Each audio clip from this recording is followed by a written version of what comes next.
But one of my first real tours, Chaotic, was with the group Troop. Okay. When they first started, Okay. right? And man, when we first started that tour, we were making very little money. Troop was just, they just had to hit Mamacita, just came out. And these boys, man, I never had that. That's the best tour I've ever been on. And we didn't have nothing, but we had a bus that was breaking down that slept 6 people, and we had 13 people on the bus.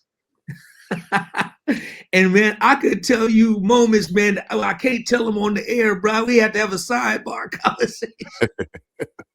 But when I tell you, man, those guys were like rock stars. That's the most fun I've ever had to this day.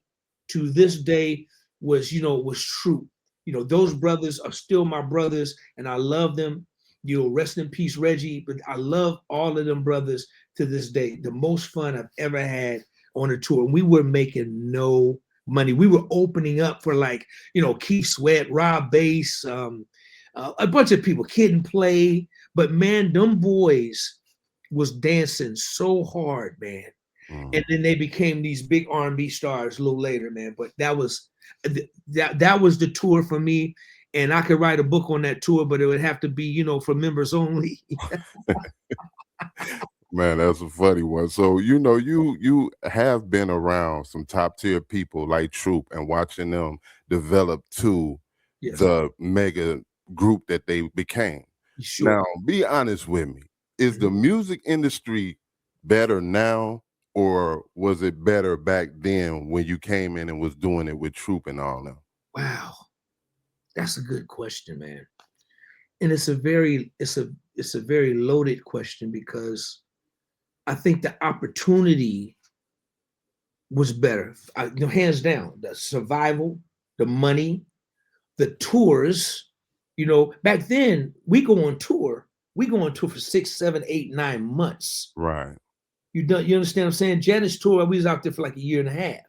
There's been tours that went 2 years, 2.5 years. To this day, right now, that doesn't exist.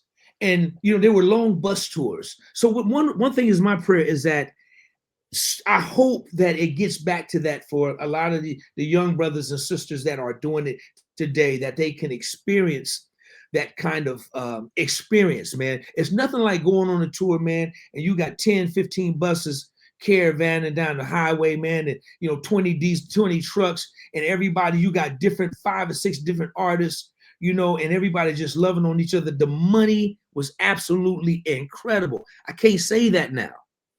I can't say that, but I know when we were doing it, the money was unbelievable. The opportunities were unbelievable. Now, I think the convenience of being in the industry is better now. With technology, AI, everybody can be an artist. Everybody can write songs now with Suno. It's convenient. Anybody and everybody you can make your own video. You can have your own record label. And I'm not saying there's nothing wrong with independency, but it still takes money to run an independent label. Back then, you had record companies that were supporting the artists with tour support, record support, marketing, and videos. It was a little different. But now, the beautiful thing now, you can own your IP 100%, complete ownership. But you got to do the work. It's a lot of work involved if you want to do it at the level that it was being done back then.